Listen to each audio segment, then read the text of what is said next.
ರವಿಯ ಮಾತು ಕೇಳಿ ನಿತಿನ್ ನಿಜವಾಗ್ಲೂ ಹೆದರಿಬಿಟ್ಟ. ಹಾಗಾದರೆ ಆ ಹುಡುಗಿ ಜೊತೆ ಮಾತಾಡಿದ್ದು ನಿಜ ಅಲ್ವಾ ನಾನು? ಹಾಗೇನೆ ಧ್ವನಿ ಕೇಳಿ ಬರ್ತಾ ಇತ್ತು. ಅದೇ ಹುಡುಗಿಯ ಧ್ವನಿ ಮತ್ತೆ ಮತ್ತೆ ಕೇಳಿ ಬರ್ತಿತ್ತು.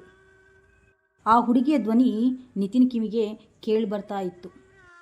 ಗೊತ್ತಾಗಿರ್ಬೇಕಲ್ಲ ನಾನು ಯಾರು ಅಂತ. ಹಾಗಾದರೆ ನನ್ನ ಜೊತೆಗೆ ಬರ್ತೀಯಾ ಅಲ್ವಾ ನಿತಿನ್? ಈ ಧ್ವನಿ ನಿತಿನ್ ಕಿವಿಗೆ ಬಿತ್ತು. ಆವಾಗ ನಿತಿನ್ ಹೆದರಿ ತಲೆ ಸುತ್ತಿ ಅಲ್ಲಿಯೇ ಬಿದ್ದುಬಿಟ್ಟ.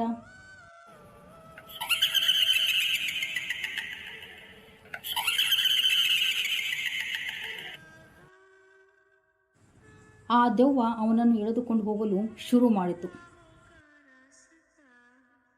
ಎಲ್ಲರೂ ಭಯಗೊಂಡು ಆ ಹುಡುಗಿಯನ್ನು ನೋಡಿದಾಗ ಅವಳ ಮುಖ ತುಂಬ ಭಯಂಕರವಾಗಿತ್ತು. ನಿತಿನ್ನನ್ನು ಎಳೆದುಕೊಂಡು ಆ ಮೋಹಿನಿ ದೆವ್ವ ಆ ನಿಗೂಢವಾದ ಕಣಿವೆ ಪ್ರದೇಶಕ್ಕೆ ಎಳೆದುಕೊಂಡು ಹೋಗ್ತಾ ಇತ್ತು. ರಿಯಾ ತನ್ನ ತಲೆಯನ್ನು ಉಪಯೋಗಿಸಿ ಅಲ್ಲಿಯೇ ಉರಿಯುತ್ತಿರುವ ಬೆಂಕಿಯ ಕಟ್ಟಿಗೆಯನ್ನು ಆ ದೆವ್ವದ ಮೇಲೆ ಎಸೆದಳು. ರವಿ, ವರ್ಷ ಎಲ್ಲರೂ ಸೇರಿ ಆ ಬೆಂಕಿಯ ಕಟ್ಟಿಗೆಯನ್ನು ಆ ದೆವ್ವದ ಮೇಲೆ ಎಸೆಯುತ್ತಾ ಬಂದರು. ಮೋಹಿನಿ ದೆವ್ವ ಭೂತಗಳು ಬೆಂಕಿಗೆ ಹೆದರುತ್ತವೆ ಅಂತೆ. ಹಾಗೆಯೇ ಆ ಬೆಂಕಿ ನೋಡಿ ಹೆದರಿ ಆ ದೆವ್ವ ಮಾಯವಾಯಿತು.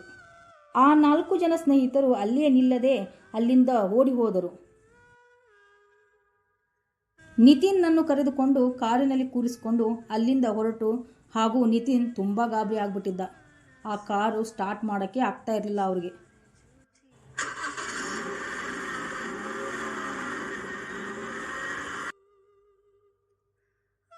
ಬೇಗನೆ ಗಾಡಿ ಓಡಿಸು ನಿತಿನ್, ನಾವು ಬೇಗನೆ ಈ ಕಣಿವೆ ಪ್ರದೇಶವನ್ನು ದಾಟಬೇಕು. ಏನಾದರೂ ರಸ್ತೆಯಲ್ಲಿ ಬೇರೆ ದೆವ್ವ ಏನಾದರೂ ಬಂದ್ಬಿಟ್ರೆ ಏನು ಮಾಡೋದು? ಅಪ್ಪ ದೇವರೇ, ಆ ದೆವ್ವದ ವಿಷಯ ನಾನು ತೆಗಿಬೇಡ, ನನಗೆ ತುಂಬ ಭಯ ಆಗುತ್ತೆ. ನಾವೆಲ್ಲರೂ ದೇವರನ್ನ ನೆನೆಸ್ಕೊಳ್ಬೇಕು, ಯಾಕಂದರೆ ನಾವು ಇಲ್ಲಿಂದ ಆರಾಮಾಗಿ ನಮ್ಮ ಮನೆಗೆ ಹೋಗ್ಬೇಕಂದ್ರೆ. ನಿತಿನ್ ತುಂಬ ಜೋರಾಗಿ ಸ್ಪೀಡಾಗಿ ಗಾಡಿ ಓಡಿಸ್ತಾನೇ ಇದ್ದ. ನಿತಿನ್ ಗಾಡಿಯನ್ನು ಜೋರಾಗಿ ಓಡಿಸ್ತಿರುವಾಗ ಅಚಾನಕ್ಕಾಗಿ ಅದೇ ಹುಡುಗಿ ಕಾರಿನ ಮುಂದೆ ಬಂದು ನಿಂತಳು. ದೆವ್ವದ ಮುಖ ನೋಡ್ತಾ ನೋಡ್ತಾ ಇದ್ದಂತೆ ತುಂಬ ಭಯಂಕರವಾಗಿ ಹೋಯಿತು.